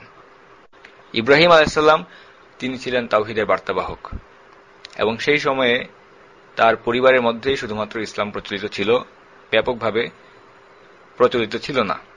লোকেরা, মানুষেরা জানত যে ইব্রাহিম আলাইহিস সালাম তার পরিবার মুসলিম, তাওহীদে বিশ্বাসী, একত্ববাদে বিশ্বাসী। এবং মিশরের লোকেরা তারা ইব্রাহিম আলাইহিস সালাম, ইসহাক আলাইহিস সালাম এবং ইয়াকুব আলাইহিস সালামের এই দিন, ধর্ম, মিল্লাত সম্পর্কে তারা জানত। এমনকি আমরা দেখতে পাই মিশরবাসীদের আচার আচরণ এবং সংস্কৃতির মধ্যেও বেশ কিছু ইসলামী বৈশিষ্ট্য, আচরণ ফুটে উঠেছে। যেমন আজিজ তার স্ত্রীকে আল্লাহর কাছে ক্ষমা প্রার্থনা করতে বলেছিল সেই ঘটনার পরে। এবং আমরা আরো দেখতে পাই যখন মহিলারা ইউসুফ আলাইহিস সালামকে প্রথম দেখেছিল তখন তারা দেখে অবাক হয়ে বলে উঠেছিল হাশা লিল্লাহ, আশ্চর্যসূচক একটি কথা। তারা বলেছিল হাশা লিল্লাহ, এ তো একজন ফেরেশতা। কাজে আমরা দেখতে পাচ্ছি যে মিশরবাসীদের মধ্যে ইসলামী সংস্কৃতি এবং আচরণের বেশ কিছু বৈশিষ্ট্য বিদ্যমান ছিল। কিন্তু সমস্যা হচ্ছে তখনকার সময়ের মিশরের লোকেরা আল্লাহ সুবহানাহু ওয়া তাআলা সম্পর্কে জানলেও তারা শিরকে জড়িত ছিল। কাজেই শুধুমাত্র আল্লাহর অস্তিত্বে বিশ্বাস করলেই হবে না, আল্লাহর উপর ঈমান আনলেই হবে না, সাথে শিরক মুক্ত থাকতে হবে। যেমন এই সূরা ইউসুফের শেষ দিকে আমরা দেখতে পাই আল্লাহ সুবহানাহু ওয়া তাআলা তিনি বলছেন, ওয়ামা ইউমিনু আকসারুহুম বিল্লাহি ইল্লা ওয়া হুম মুশরিকুন, অনেক মানুষ তারা আল্লাহর উপর বিশ্বাস স্থাপন করে কিন্তু সাথে সাথে তারা শিরকও করে। অনেকে আল্লাহর উপর বিশ্বাস স্থাপন করে, ঈমান আনে, কিন্তু একই সাথে তারা শিরকও করে। তো মিশরবাসীদের মধ্যে সেই শিরক কোন ক্ষেত্রে ছিল? ইউসুফ আলাইহিস সালাম আমাদেরকে সেদিকে নিয়ে যাচ্ছেন ইনশাআল্লাহ। ইউসুফ আলাইহিস সালাম এরপরে কারাবন্দীদেরকে বললেন, মা কানা লানা আন নুশরিকা বিল্লাহি মিন শাই ذلك من فضل الله علينا وعلى الناس ولكن أكثر الناس لا يشكرون। এটা আমাদের পক্ষে শোভনীয় নয়, এটা আমাদের জন্য শোভা পায় না যে আমরা আল্লাহর সাথে অন্য কিছুকে শরীক করব। এরপরে যিনি বলছেন, এটা হচ্ছে আমাদের উপরে এবং সমস্ত মানুষের উপরে আল্লাহর অনুগ্রহের একটা অংশ। অর্থাৎ ইউসুফ আলাইহিস সালাম তিনি যে তাওহীদকে উপস্থাপন করছেন এবং সেই বন্দীদের পক্ষেও তাওহীদকে বুঝার যে ক্ষমতা, মানুষের জন্মগত ফিতরাতগত যে ক্ষমতা, ইউসুফ আলাইহিস সালাম তাওহীদ গ্রহণের সেই যোগ্যতার দিকে ইঙ্গিত করে বলছেন, এটা হচ্ছে আমাদের উপরে এবং সমস্ত মানুষের উপরে আল্লাহর অনুগ্রহের একটা অংশ। কিন্তু তাওহীদকে বুঝার, জানার ফিতরাতগত এই সক্ষমতা থাকার পরও আমরা দেখতে পাই অধিকাংশ মানুষ এই নিয়ামতকে কাজে লাগায় না। তারা এই জন্য আল্লাহ সুবহানাহু ওয়া তাআলার কৃতজ্ঞতা আদায় করে না, তাওহীদকে গ্রহণ করে না। এই জন্য ইউসুফ আলাইহিস সালাম তিনি বলছেন, কিন্তু অধিকাংশ মানুষই এর জন্য কৃতজ্ঞতা আদায় করে না। ইউসুফ আলাইহিস সালাম তিনি বলছেন, তাওহীদের বাণী এটা সমগ্র মানব জাতির জন্য একটা অনুগ্রহ। ইব্রাহিম আলাইহিস সালাম তিনি সমস্ত মানুষকেই এই দ্বীনের দাওয়াত দিয়েছেন। এভাবেই তাওহীদের দিকে আহ্বান জানিয়ে ইউসুফ আলাইহিস সালাম ধীরে ধীরে স্বপ্নের ব্যাখ্যার দিকে যাচ্ছেন। কারাগারের বন্দীরা তাকে সহজ একটা প্রশ্ন করেছিল, আমাদেরকে স্বপ্নের ব্যাখ্যা বলে দিন। কিন্তু ইউসুফ আলাইহিস সালাম উত্তর কি বলছেন? তিনি স্বপ্নের ব্যাখ্যা দেওয়ার আগে তাদেরকে কি বিষয় নিয়ে কথা বলছেন তিনি অত্যন্ত প্রাসঙ্গিকভাবে উদারতা, বিনয় এবং সতর্কতার সাথে তাদেরকে ইসলামী আকীদার সাথে পরিচয় করে দিচ্ছেন। প্রাথমিক বিষয়গুলো উপস্থাপন করার পর ইউসুফ আলাইহিস সালাম সরাসরি একেবারে স্পষ্ট করে তাদেরকে একটি প্রশ্ন করছেন। ইউসুফ আলাইহিস সালাম তাদেরকে বলছেন, ইয়া সাহিবাইস সিজনি আরবাবুম মুতাফাররিকুন খায়রুন আমিল্লাহুল ওয়াহিদুল কাহ্হার। ইউসুফ আলাইহিস সালাম প্রশ্ন করছেন, ইয়া সাহিবাইস সিজনি, হে আমার কারাসঙ্গীরা, মানুষের জন্য ভিন্ন ভিন্ন রব ভালো নাকি মহা পরাক্রমশালী একমাত্র আল্লাহ, তিনি উত্তম, তিনি ভালো। ইউসুফ আলাইহিস সালাম কত আন্তরিকভাবে তাদেরকে সম্বোধন করছেন, ইয়া সাহিবাইস সিজনি, হে আমার কারাসঙ্গীরা, হে আমার কারাগারের সাথীরা। এই সম্বোধনের মাধ্যমে ইউসুফ আলাইহিস সালাম তার কারাগারের সঙ্গীদের জন্য এমন একটি দরজা খুলে দিলেন যেটা আন্তরিকতাপূর্ণ, যে দরজার মাধ্যমে তারা তাওহীদের দিকে প্রবেশ করতে পারে। ইউসুফ আলাইহিস সালাম তাদেরকে তিনি তার সাথী বলে সম্বোধন করছেন, যাতে তারা তাকে নিকটতম কেউ, কাছের কেউ মনে করে, যাতে তারা তাকে একজন নিকটবর্তী ব্যক্তি বলে মনে করে। খুব কোমল ভাষায় তিনি তাদের সাথে কথা বলছিলেন এবং অনেকক্ষণ এই বিষয়গুলো নিয়ে আলোচনা করার পর তিনি তাদেরকে একটি প্রশ্ন করলেন, হে আমার কারাগারের সঙ্গীরা, মানুষের জন্য ভিন্ন ভিন্ন রব ভালো নাকি একমাত্র আল্লাহ ভালো, যিনি মহাপরাক্রমশালী আল কাহ্হার। ইউসুফ আলাইহিস সালাম তাদেরকে এই প্রশ্নটি করলেন যাতে তারা এই বিষয় নিয়ে চিন্তা করে। ইউসুফ আলাইহিস সালাম কারাগারের বন্দীদেরকে কিছুটা সময় দিলেন যাতে তারা বাস্তবতাকে মিলিয়ে দেখতে পারে, এই দাওয়াতের বিষয়গুলোর সাথে রিয়েলিটি চেক করতে পারে।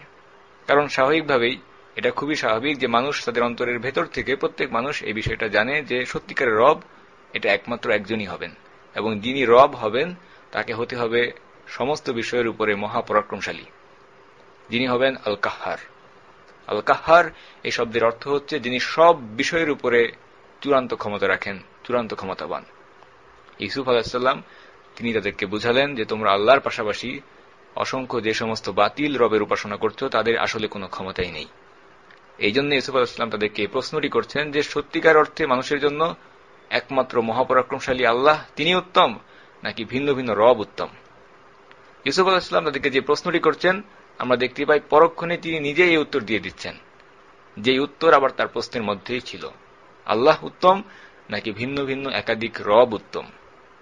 ইউসুফ আলাইহিস সালাম তাদেরকে প্রশ্ন করলেন যেন তারা চিন্তা ভাবনা করে এবং যে উত্তর ইউসুফ আলাইহিস সালাম তাদেরকে উপস্থাপন করতে যাচ্ছেন সেটা শোনার জন্য মানসিকভাবে তারা প্রস্তুত হয়ে যায়।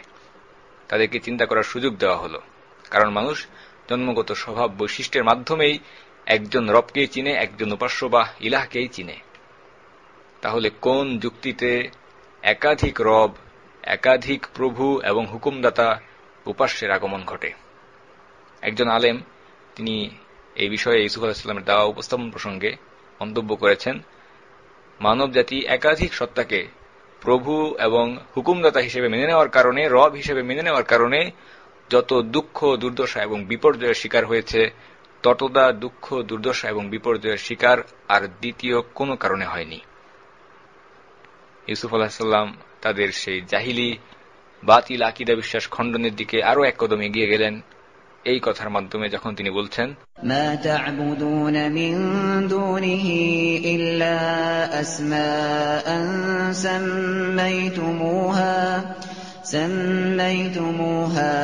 আনতুম ওয়া আবাউকুম মা আনজালাল্লাহু বিহা মিন সুলতান। তাকে ছেড়ে, অর্থাৎ আল্লাহকে ছেড়ে তোমরা যাদের ইবাদত করছো তারা তো কতিপয় নাম ছাড়া আর কিছুই নয়, যা তোমরা এবং তোমাদের বাপ দাদারা সাব্যস্ত করেছ। আল্লাহ তাআলা এই ব্যাপারে কোনো দলিল বা প্রমাণ নাজিল করেননি। ইউসুফ আলাইহিস সালাম যে শব্দ বলছেন সেটা হচ্ছে আসমা, নাম সমূহ। নাম বলতে কি বোঝায়? নামের মাধ্যমে আমরা কি করি? নাম প্রদানের মাধ্যমে আমরা কোনো একটা বস্তুর অস্তিত্বকে চিহ্নিত করি। নামের মাধ্যমে আমরা কোনো একটা বস্তুকে চিহ্নিত করি। কাজেই কি নাম দেওয়া হচ্ছে সেটা কোনো মুখ্য বিষয় নয়, বরং যাকে নাম দেওয়া হচ্ছে সে এবং তার বৈশিষ্ট্য, এটাই হচ্ছে আসল। ইউসুফ আলাইহিস সালাম তিনি তাদেরকে বলছেন, তোমরা যাদেরকে নাম প্রদান করেছ তাদের তো আসলে কোনো অস্তিত্বই নেই, এগুলো শুধুমাত্র কয়েকটি নাম। এই নামের পেছনে আসলে কে আছে? কেউ নেই। এই নামগুলো তোমরা এবং তোমাদের বাপ দাদারা সাব্যস্ত করেছ, তোমরা ঠিক করেছ, যার ব্যাপারে আল্লাহর পক্ষ থেকে কোনো দলিল আসেনি। এবং এই পর্যায়ে এসে ইউসুফ আলাইহিস সালাম তার দাওয়ার সর্বশেষ এবং চূড়ান্ত আঘাতটি হেনেছেন। তিনি তাদেরকে বলেছেন যে নামগুলো তোমরা কল্পনা করে নিয়ে তাদের জন্য বিভিন্ন বৈশিষ্ট্য, গুণাবলী, ক্ষমতা বা শক্তি আছে বলে মনে করছো, তার মধ্যে সবচেয়ে বড় গুণ বা বৈশিষ্ট্য, ক্ষমতা কি হওয়া উচিত?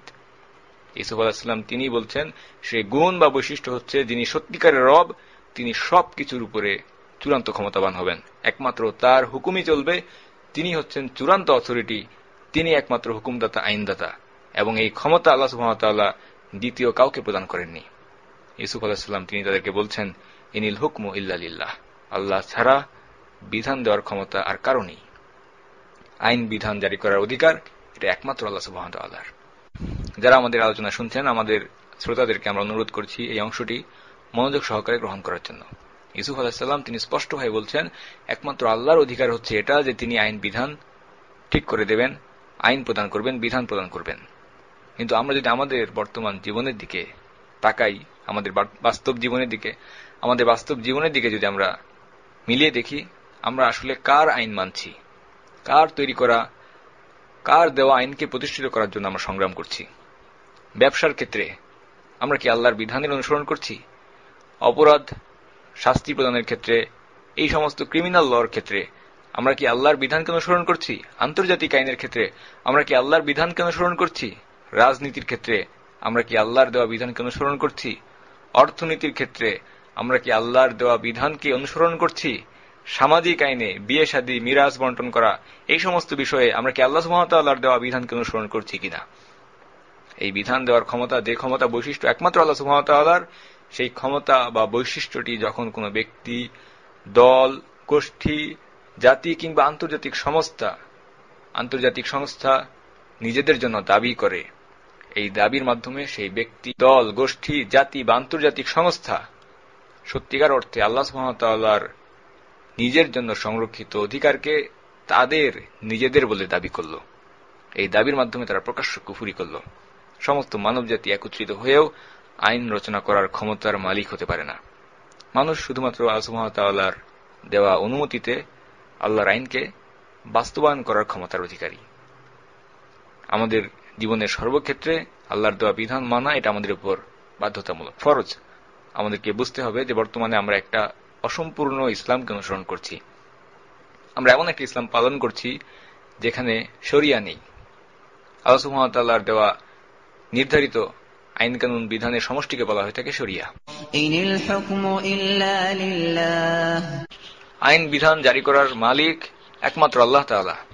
এই বিষয়টি উপস্থাপন করার পরবর্তীতে ইউসুফ আলাইহিস সালাম তিনি বলছেন, আমারা আল্লা তা'বুদু ইল্লা ইয়্যাহ, তিনি আদেশ দিচ্ছেন তোমরা আল্লাহ ছাড়া আর কারো ইবাদত করবে না।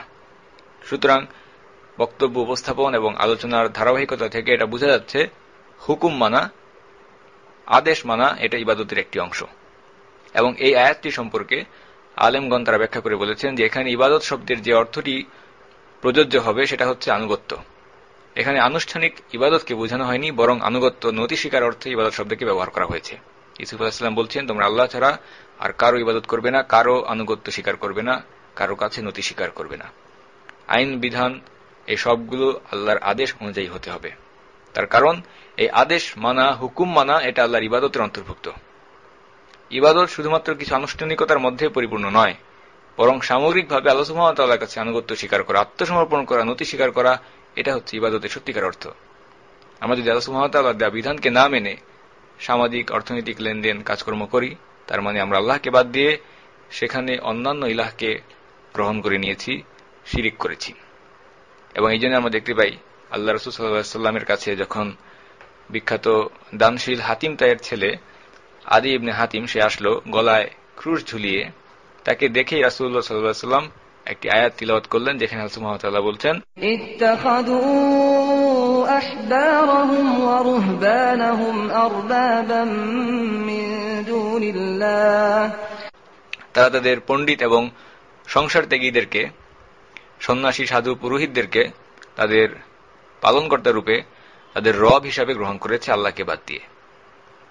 আদি ইবনে হাতিম তিনি আয়াত শুনে বলে উঠলেন যে না, আমরা তো আমাদের পাদ্রীদের, যাজকদের, পুরোহিতদের ইবাদত করি না, তাদেরকে তো আমরা আল্লাহকে বাদ দিয়ে রব হিসাবে গ্রহণ করিনি। রাসূলুল্লাহ সাল্লাল্লাহু আলাইহি ওয়াসাল্লাম তখন তাকে ব্যাখ্যা করে বললেন, সেই পাদ্রীরা, ধর্মযাজকরা, পণ্ডিত পুরোহিতরা, তারা কি আল্লাহ যেটা হালাল করেছেন সেটাকে হারাম করে দেয়নি, এবং আল্লাহ যেটাকে হারাম করেছেন তাকে হালাল করে দেয়নি? আদি ইবনে হাতিম বললেন, হ্যাঁ, তারা এই কাজ করেছে। রাসূলুল্লাহ সাল্লাল্লাহু আলাইহি ওয়াসাল্লাম বললেন, এটাই হচ্ছে তাদের ইবাদত করার সমতুল্য। সুতরাং কোন মানুষ যদি নিজেদের পক্ষ থেকে হালাল হারাম করার ঘোষণা দিয়ে দেয় এবং এই ক্ষমতা নিজেদের পক্ষে আছে বলে দাবি করে, আল্লাহর দেওয়া বৈধ করা বিধানকে অবৈধ করে দেয় এবং আল্লাহর অবৈধ করা বিষয়কে নিজেদের পক্ষ থেকে বৈধতা দিয়ে দেয়, এর মাধ্যমে তারা নিজেদেরকে আল্লাহর পাশে রব হিসাবে প্রতিষ্ঠিত করে।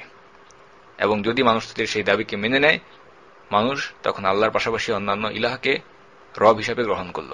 এবং আমাদের বর্তমান সমাজের অবস্থাও ঠিক তাই, যেটা আল্লাহর প্রাপ্য সেটা আমরা মানুষকে দিয়ে দিয়েছি। ইউসুফ আলাইহিস সালাম তিনি বলছেন, আল্লাহ শুধুমাত্র তার ইবাদত করার জন্যই আমাদেরকে আদেশ দিয়েছেন। ইউসুফ আলাইহিস সালাম আরো বলছেন, যালিকা আদ-দীনুল কাইয়্যিম ওয়ালাকিন্না আকসারান নাসি লা ইয়ালামুন, এটাই হচ্ছে সত্য ধর্ম, সরল পথ, কিন্তু অধিকাংশ মানুষই এই বিষয় সম্পর্কে উদাসীন, গাফেল। অধিকাংশ মানুষই এটা জানে না, অধিকাংশ মানুষই এটা জানে না, না জানা, অজ্ঞতা। এবং দ্বীন সম্পর্কে, ইসলাম সম্পর্কে আমরা অজ্ঞ। সত্যিকার অর্থে আমরা দেখতে পাই এই অজ্ঞতা এটা আমাদের ইচ্ছাকৃত। ইসলামের বিষয় আসলে সেখানে আমরা অজ্ঞ থাকাকেই পছন্দ করি, অথচ যদি কোনো দুনিয়াবী বিষয় আসে, দুনিয়াবী যে কোনো বিষয় নিয়ে আমরা একজন আলেম, কিন্তু দ্বীনের বিষয়, ইসলামের বিষয়, ঈমানের বিষয়, এই বিষয়গুলো নিয়ে আমরা মূর্খতা এবং জাহেল থাকাকেই পছন্দ করি। এই অজ্ঞতা মানুষকে আল্লাহর দ্বীনের উপরে বহাল থাকতে দেয় না। এই অজ্ঞতা মানুষকে আল্লাহর দ্বীনের উপরে বহাল থাকতে দেয় না। অজ্ঞতা শুধুমাত্র ঈমান অর্জন নয়, যে কোনো গুণ অর্জনের পথেই বাধা। এরপর দাওয়ার বিষয়গুলো উপস্থাপন করার পরে ইউসুফ আলাইহিস সালাম তিনি তাদের সেই প্রশ্নের উত্তর দিলেন। যদিও তারা তার কাছে শুধুমাত্র স্বপ্নের বিষয়, স্বপ্নের ব্যাখ্যা সম্পর্কে জানতে চেয়েছিল, কিন্তু ইউসুফ আলাইহিস সালাম প্রথমে কিছুটা সময় চেয়ে নিয়ে তাদেরকে হকের কিছু বার্তা পৌঁছে দিলেন। পরবর্তীতে তিনি তাদেরকে তাদের সেই প্রশ্নের উত্তর দিলেন।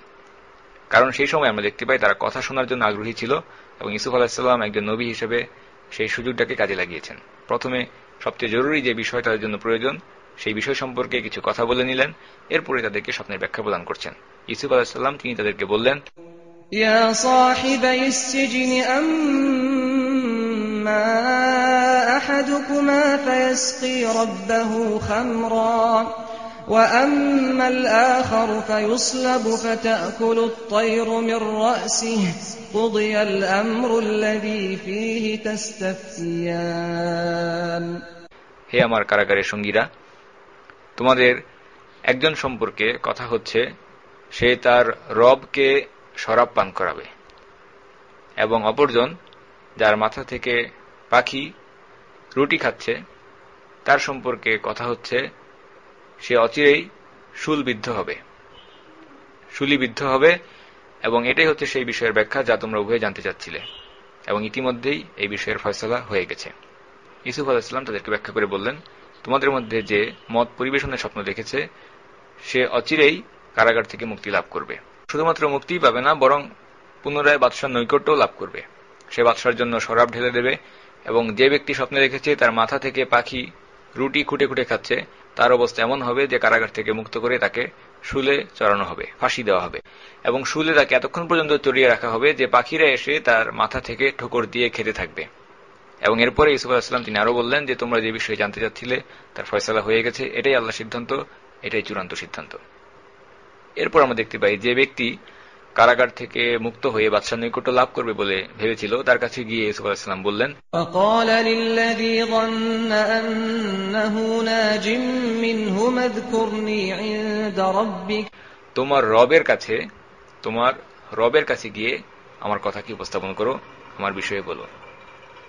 এবং এই আয়াতটির পরবর্তী ঘটনায় ইউসুফ আলাইহিস সালাম যখন অনুরোধ করছেন যে তুমি তোমার রবের কাছে গিয়ে আমার সম্পর্কে বলো, আমার কথাকে উপস্থাপন করো, এর ব্যাখ্যায় যাওয়ার আগে আমরা একটি গুরুত্বপূর্ণ শব্দ নিয়ে আলোচনা করব ইনশাআল্লাহ। এই আয়াতে এবং এই আয়াতের পূর্ববর্তী কয়েকটি আয়াতে আমরা দেখতে পাই একটি শব্দ একাধিকবার ব্যবহার হয়েছে, সেটা হচ্ছে রব। এই রব শব্দের দিকে এখন আমরা মনোযোগ দিব ইনশাআল্লাহ। এই আয়াতে আমরা দেখতে পাচ্ছি ইউসুফ আলাইহিস সালাম মিশরের রাজাকে মালিকের পরিবর্তে, মালিক বা মিশরের রাজা বাদশাহ এই শব্দের পরিবর্তে রব শব্দ দ্বারা চিহ্নিত করেছেন এবং চিহ্নিত করে ইউসুফ আলাইহিস সালাম বললেন যে তুমি তোমার রবের কাছে গিয়ে আমার কথাকে উপস্থাপন করো। এবং তার একটু আগে আমরা দেখতে পাচ্ছি একইভাবে ইউসুফ আলাইহিস সালাম বলেছেন যে ব্যক্তি মুক্তি পাবে তার সম্বন্ধে যে সে তার রবকে শরাব পান করাবে। সুতরাং কারাসঙ্গীদের রবকে, কারাসঙ্গীদের রব হচ্ছে মিশরের রাজা। এবং তাদেরকে ইউসুফ আলাইহিস সালাম কিছুক্ষণ আগে প্রশ্ন করেছিলেন পৃথক পৃথক একাধিক রব ভালো, আরবাব শব্দ ব্যবহার করেছেন, রব শব্দের বহুবচন, নাকি পরাক্রমশালী একমাত্র আল্লাহ তিনি ভালো, তিনি উত্তম। এবং এখানে আমরা দেখতে পাচ্ছি ইউসুফ আলাইহিস সালাম মিশরের রাজার জন্য রব শব্দকে নির্বাচন করেছেন। আমরা যদি আরো একটু পেছনের দিকে ফিরে যাই, যদি আমরা স্মরণ করি যখন আজিজের স্ত্রী ইউসুফ আলাইহিস সালামকে অশ্লীলতার দিকে আহ্বান করছিলেন, তখন ইউসুফ আলাইহিস সালাম তিনি বলেছেন, ইন্নাহু রাব্বী আহসানা মাসওয়াই, আমার রব আমাকে সযত্নে থাকতে দিয়েছেন। তাহলে সেখানে আমরা দেখতে পাচ্ছি আজিজকে ইউসুফ আলাইহিস সালাম নিজের রব বলেছেন, অথচ আমরা জানি ইউসুফ আলাইহিস সালামের রব কে? ইউসুফ আলাইহিস সালামের রব হচ্ছেন একমাত্র আল্লাহ সুবহানাহু ওয়া তাআলা, যিনি মহাপরাক্রমশালী আল কাহ্হার। এবং ইউসুফ আলাইহিস সালাম এ কারণেই বলেছেন পৃথক পৃথক একাধিক রব ভালো নাকি পরাক্রমশালী এক আল্লাহ। কাজে এই বিষয়গুলোর অর্থ কি এটা বোঝার জন্য আমাদেরকে রব শব্দের অর্থের দিকে মনোযোগ দিতে হবে। রব শব্দের অনেকগুলো অর্থ আছে, তবে মৌলিক অর্থ, প্রাথমিক অর্থ হচ্ছে যিনি সর্বময় মালিকানার অধিকারী বা যিনি অ্যাবসোলিউট ওনার, অর্থাৎ সার্বভৌম ক্ষমতার অধিকারী যিনি, তিনি হচ্ছেন রব। রব শব্দের কাছাকাছি বাংলা অনুবাদ হচ্ছে প্রভু। যেমন আল্লাহ আমাদের রব, তিনি আমাদের অ্যাবসোলিউট ওনার, এটাই হচ্ছে রব শব্দের প্রাথমিক অর্থ, মৌলিক অর্থ। অপরদিকে দ্বিতীয় সেকেন্ডারি আরেকটি শব্দের অর্থেও আমরা রব শব্দটিকে ব্যবহার করতে পারি মালিক শব্দের পরিবর্তে। যেমন আমি এই ঘরের মালিক, ঘরের ওনার। মালিক শব্দের একটাই অর্থ কোনো কিছুর অধিকারী। অপরদিকে রব শব্দের অনেকগুলো অর্থের মধ্যে একটা অর্থ হচ্ছে যিনি কোনো কিছুর মালিক, যেমন রাব্বুদ্দার বা ঘরের মালিক। কাজেই ইউসুফ আলাইহিস সালাম যখন আজিজের স্ত্রীকে বলছেন আমার রব আমাকে যত্ন সহকারে থাকতে দিয়েছেন, সেখানে তিনি রব শব্দের এই দ্বিতীয় অর্থ, সেকেন্ডারি অর্থকে ব্যবহার করেছেন। আজিজকে নিজের রব শব্দের মাধ্যমে চিহ্নিত করে ইউসুফ আলাইহিস সালাম তাকে নিজের মনিব হিসাবে বুঝিয়েছেন। কারণ আজিজ তিনি ইউসুফ আলাইহিস সালামকে দাস হিসেবে ক্রয় করেছিলেন। এখানে রব শব্দের মাধ্যমে আজিজকে ইউসুফ আলাইহিস সালাম নিজের মনিব বুঝিয়েছেন, বস বুঝিয়েছেন, কিন্তু প্রভু বা ইলাহ অর্থে রব শব্দকে ব্যবহার করেননি, প্রভু বা ইলাহ হিসেবে বুঝাননি। অপরদিকে পরবর্তীতে যখন কারাগারের সঙ্গীদেরকে দাওয়াত দিচ্ছেন ইউসুফ আলাইহিস সালাম, তখন তিনি যে রব শব্দের অবতারণা করেছেন, প্রশ্ন করেছেন একাধিক রব উত্তম নাকি পরাক্রমশালী একমাত্র আল্লাহ। সেখানে যে অর্থে রব শব্দটি ব্যবহার হয়েছে সেটা হচ্ছে রব শব্দের মৌলিক প্রাথমিক ফান্ডামেন্টাল অর্থ, যার অর্থ যিনি সর্বময় কর্তা, চূড়ান্ত ক্ষমতা বা সার্বভৌমত্বের অধিকারী, যার কাছে প্রশ্নহীন অথরিটি থাকে, যিনি কারো কাছে জবাবদিহিতা করেন না, বরং তার কাছেই সবাই জবাবদিহিতা করে। সেখানে রব শব্দের অর্থ বা সঠিক অনুবাদ হচ্ছে প্রভু বা ইলাহ। এখন যে আলোচনায় রব শব্দের মাধ্যমে ইউসুফ আলাইহিস সালাম কারাগারের সঙ্গীদেরকে ইলাহ বা প্রভু সম্পর্কে ধারণা দিচ্ছেন, আল্লাহকে বুঝিয়েছেন, সেই একই আলোচনার ধারাবাহিকতায় যখন ইউসুফ আলাইহিস সালাম মিশরের রাজাকে রব শব্দের মাধ্যমে চিহ্নিত করলেন, তখন বুঝতে হবে রব শব্দের মাধ্যমে মিশরের রাজাকে শুধুমাত্র মনিব হিসাবে বোঝানো হয়নি, বরং একজন বাতিল ইলাহ হিসেবে বোঝানো হয়েছে, যে নিজেকে তার কাজের মাধ্যমে রব বলে দাবি করেছে, অর্থাৎ আল্লাহর ক্ষমতার সাথে নিজেকে অবৈধভাবে যুক্ত করে নিয়ে শিরক করেছে। মিশরের রাজা সে সাধারণ ওনার বা মালিক হলেও নিজেকে সর্বময় কর্তৃত্বের অধিকারী হিসেবে বাতিলভাবে প্রতিষ্ঠিত করেছে, কাজেই সে একজন বাতিল রব, কারণ সে নিজের পক্ষ থেকে আইন প্রদান করত, যেটা আমাদের আলোচনায় সামনের দিকে আমরা উদাহরণ দেখতে পাবো ইনশাআল্লাহ। অথচ আমরা সুস্পষ্টভাবে জেনেছি যে একমাত্র আল্লাহ ছাড়া আর কারো আইন দেওয়ার অথরিটি নেই, ক্ষমতা নেই। এই জন্য আমরা দেখতে পাই যখন ইউসুফ আলাইহিস সালাম তিনি বললেন যে তোমার রবের কাছে গিয়ে আমার কথা বলো, সেখানে মিশরের বাদশাকে তিনি আমার রব এই শব্দ বলেননি, وقال للذي ظن أنه ناج منهم اذكرني عند ربك ইউসুফ আলাইহিস সালাম বলছেন তোমার রবের কাছে গিয়ে আমার কথা বলো। এখানে বাদশাকে ইউসুফ আলাইহিস সালাম আমার রব বলেননি, যদিও সেই বাদশার ক্ষমতার কারণে ইউসুফ আলাইহিস সালামকে কারাগারে বন্দী করা হয়েছে, কিন্তু ইউসুফ আলাইহিস সালাম বাদশার সেই ক্ষমতাকে স্বীকৃতি দেননি, কারণ সে নিজেকে বাতিলভাবে আল্লাহর ক্ষমতার সাথে যুক্ত করেছে। এই জন্য ইউসুফ আলাইহিস সালাম বলছেন ইলা রাব্বিকা, তোমার রবের কাছে। এই শব্দ চয়নের পার্থক্যটা আরো সুন্দরভাবে ফুটে উঠবে আরেকটু পরে, যখন আলোচনায় সামনের দিকে আমরা যাব, সেখানে দেখা যাবে ইউসুফ আলাইহিস সালাম তিনি বলছেন قال ارجع إلى ربك فاسأله ما بال النسوة اللاتي قطعن أيديهن তুমি ফিরে যাও তোমার রবের কাছে এবং জিজ্ঞেস করো সেই মহিলাদের সম্পর্কে যারা নিজেদের হাত কেটে ফেলেছিল, এবং জিজ্ঞেস করো সেই মহিলাদের সম্পর্কে যারা নিজেদের হাত কেটে ফেলেছিল। إن ربي بكيدهن عليم এবং এরপর ইউসুফ আলাইহিস সালাম বলছেন আমার রব তাদের ছলনা সম্পর্কে খুব ভালোভাবেই জানেন। এখানেও আমরা এই আয়াতে দেখতে পাই মিশরের রাজাকে নিজের রব না বলে ইউসুফ আলাইহিস সালাম বলছেন তোমার রব, আর আমার রব হচ্ছেন আল্লাহ। রব শব্দের এই অর্থেই কবরে আমাদেরকে প্রশ্ন করা হবে মার রাব্বুক, কে তোমার রব।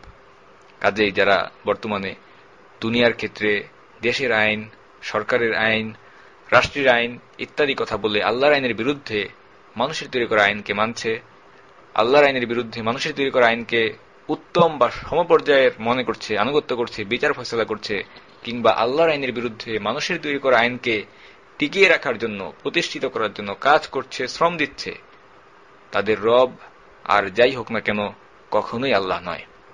আল্লাহর আইনের বিরোধিতা করার কারণে তাদের রব হয়ে যাবে সেই সমস্ত নেতা, রাজা, বাদশাহ, প্রেসিডেন্ট, প্রধানমন্ত্রীরা, যাদের সম্পর্কে কবরে আমাদেরকে প্রশ্ন করা হবে কে তোমার রব, মার রাব্বুক। এই সমস্ত ব্যক্তিদের জন্য দুর্ভোগ আর আফসোস ছাড়া কিছুই নেই। আল্লাহ আমাদেরকে রব শব্দের সঠিক অর্থ বুঝার তৌফিক দান করেন, আমিন। সুতরাং আমরা ফিরে যাচ্ছি সেই ঘটনার দিকে যখন ইউসুফ আলাইহিস সালাম কারাসঙ্গীকে বলছেন তোমার রবের কাছে গিয়ে আমার কথা বলো। রব বলতে এখানে মিশরের বাদশাহকে বোঝানো হয়েছে। ইউসুফ আলাইহিস সালামকে জেলে ঢুকিয়েছিল মিশরের আজিজ, প্রধানমন্ত্রী। সে ছিল বাদশার পরে দ্বিতীয় ক্ষমতাধর ব্যক্তি। কাজেই ইউসুফ আলাইহিস সালামের মুক্তির ব্যাপারে যদি কারো কাছে আবেদন করতে হয়, সেটা সরাসরি বাদশার কাছেই করতে হবে, যাতে করে বাদশাহ হয়তো তার ব্যাপারে সত্য ঘটনা জানবেন কিংবা তদন্ত করে তাকে মুক্ত করে দিতে পারেন। আল্লাহ সুবহানাহু ওয়া তাআলা সেই ঘটনা সম্পর্কে আমাদেরকে বলছেন وقال للذي ظن أنه ناج منهم اذكرني عند ربك আল্লাহ সুবহানাহু ওয়া তাআলা আমাদেরকে বলছেন তাদের মধ্যে যার ব্যাপারে সে অর্থাৎ ইউসুফ মনে করেছিল সে মুক্তি পেয়ে যাবে, তাকে সে বলল তোমার রবের কাছে আমার সম্পর্কে বলো। فأنساه الشيطان ذكر ربه কিন্তু শয়তান তাকে তার রবের কাছে কথা বলার বিষয়টিকে ভুলিয়ে দিল, فلبث في السجن بضع سنين ফলে আরো কিছু বছর ধরে সে কারাগারেই পড়ে থাকল। শয়তান তাকে ভুলিয়ে দিল। এর অর্থ কি? এই আয়াতের দুইটি ব্যাখ্যা রয়েছে। এক নম্বর, শয়তান সেই ব্যক্তিকে ভুলিয়ে দিয়েছে যখন সেই ব্যক্তি জেল থেকে ছাড়া পেল এবং বাদশার একজন ঘনিষ্ঠ ব্যক্তি হয়ে উঠল, প্রাসাদে ফিরে আসলো, প্রাসাদে নানা রকম বিলাসিতা চাকচিক্যের মধ্যে এসে সেই ইউসুফ আলাইহিস সালামের বিষয়টিকে সম্পূর্ণভাবে ভুলে গেল। বা শয়তান তাকে ভুলিয়ে দিল। দ্বিতীয় আরেকটি ব্যাখ্যা হচ্ছে, ইউসুফ আলাইহিসসালাম তিনি সরাসরি একমাত্র আল্লাহর কাছে চাওয়ার পরিবর্তে একজন ব্যক্তির কাছে সাহায্য চাইছেন, যাতে করে সে বাদশার দরবারে ইউসুফ আলাইহিসসালামের জন্য সুপারিশ করে। আল্লাহ সুবহানাহু ওয়া তাআলার দ্বারস্থ না হয়ে তিনি বাদশার দ্বারস্থ হওয়ার ইচ্ছা প্রকাশ করলেন। কাজেই শয়তান ওই ব্যক্তিকে এই বিষয়টি ভুলিয়ে দিল এবং এই ভুলের কারণে ইউসুফ আলাইহিসসালামকে আরো বেশ কিছু বছর কারাগারে বন্দী থাকতে হলো। এই বিষয়ে তাফসীর গ্রন্থে আমরা দেখতে পাই কিছু বর্ণনা এসেছে। জিবরাইল আলাইহিসসালাম তিনি ইউসুফ আলাইহিসসালামের কাছে এসে জিজ্ঞাসা করেছিলেন, কে তোমাকে রক্ষা করেছিল যখন তুমি কুয়ায় পড়েছিলে? তিনি বলেছেন, আল্লাহ। কে তোমাকে নিরাপদে মিশরে পাঠিয়েছিল? তিনি বলেছেন, আল্লাহ। কে তোমাকে যথাযথ পরিবেশে বড় হওয়ার সুযোগ দিয়েছেন এবং সম্মানিত করেছেন? তিনি বলেছেন, আল্লাহ। কে তোমাকে আজিজের স্ত্রীর ফিতনা থেকে রক্ষা করেছেন? তিনি বলেছেন, আল্লাহ।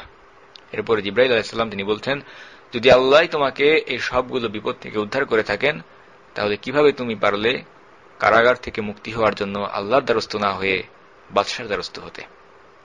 এবং এই ভুলের কারণে তাকে এর মূল্য দিতে হলো। ফলে তাকে আরো বেশ কিছু বছর কারাগারে বন্দী জীবন কাটাতে হলো। আল্লাহ সুবহানাহু ওয়া তাআলা যে শব্দ নির্বাচন করেছেন সেটা হচ্ছে বিদআ সিনিন, আরো বেশ কিছু বছর তাকে কারাগারে থাকতে হলো। এখানে লক্ষণীয় যে ইউসুফ আলাইহিস সালাম এই ক্ষেত্রে আল্লাহর কাছে দোয়া না করে বাদশার কাছে করেছিলেন, এটা বলা ভুল হবে। এটা ভুল। বরং ইউসুফ আলাইহিস সালাম আল্লাহর কাছেই দোয়া করেছেন, কিন্তু তিনি মানুষের কাছে সাহায্য আশা করেছিলেন। তিনি বাদশার সাহায্য কামনা করেছিলেন, যেটা আল্লাহ সুবহানাহু ওয়া তাআলা পছন্দ করেননি। এবং আল্লাহ সুবহানাহু ওয়া তাআলা তাকে আরো বেশ কিছু বছর কারাগারে বন্দী রাখার মাধ্যমে এই বিষয়টি শিক্ষা দিয়েছেন। আম্বিয়া আলাইহিমুস সালাম তারা যখন কোনো ভুল করে ফেলেন, আল্লাহ সুবহানাহু ওয়া তাআলা সেই ভুলকে তাদের জীবদ্দশাতেই শুধরে দেন, সংশোধন করে দেন, যেন আমাদের জন্য এমন একটি শিক্ষা থাকে যেটা ভুল ত্রুটি মুক্ত। নবী রাসূলরা যখন এই দুনিয়া ছেড়ে চলে যান, তারা যে মেসেজ, বার্তা এবং শিক্ষাকে আমাদের সামনে রেখে যান সেটা হয় একটা নিখুঁত বার্তা, যেখানে কোনো খুঁত বা ত্রুটি নেই। একটি স্পষ্ট মেসেজ তারা আমাদের সামনে রেখে যান। এই জন্য নবী রাসূলদের ভুলগুলোকে আল্লাহ সুবহানাহু ওয়া তাআলা তাদের জীবদ্দশাতেই শুধরে দেন, যাতে পরবর্তী মানুষদের জন্য একটি নিখুঁত শিক্ষা বার্তা রয়ে যায়। রেইনড্রপস মিডিয়ার অন্যান্য প্রজেক্ট সম্পর্কে জানতে ভিজিট করুন www.raindropsmedia.org অথবা ফেসবুক পেজ www.facebook.com/raindropsmedia অথবা ইউটিউব চ্যানেল www.youtube.com/raindropsmediaorg2015